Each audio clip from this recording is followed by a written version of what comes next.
Kasutame Telemai Flow'd ehk siis ostuarvete haldust. Ma ei oska praegu välja tuua ettevõtted, kellele see ei sobiks. Sest see on lihtsalt nii lihtne. Ja kõik armastavad seda. TransferWise tegeleb rahvusvaheliste valuutaülekannetega.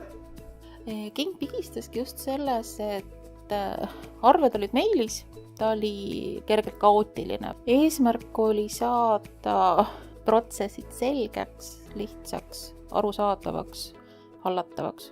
Minu esimesed tööülesanded TransferWise'is olidki seotud kohe Telemai Flow'ga.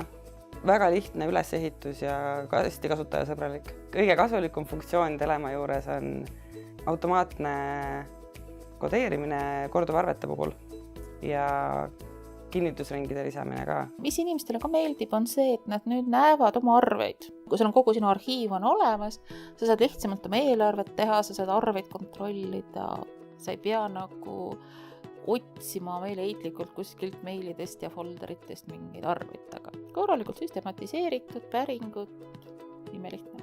Eriti mugav on meie jaoks ka see, et kuna meil on väga palju erinevaid osakondi ja väga palju erinevaid kulusid, mida finantsosakond ei tea detailideni, siis saab ka erinevatele kinnitajatele määrata erinevaid õiguseid. Ka kinnitajad saavad arvekodeeringut muuta. Nüüd me kasutame väga erinevaid kulukohti korraga. Kui sa nagu meili teel haldad, siis sa reaalselt heal juhul saad kasutada 1-2.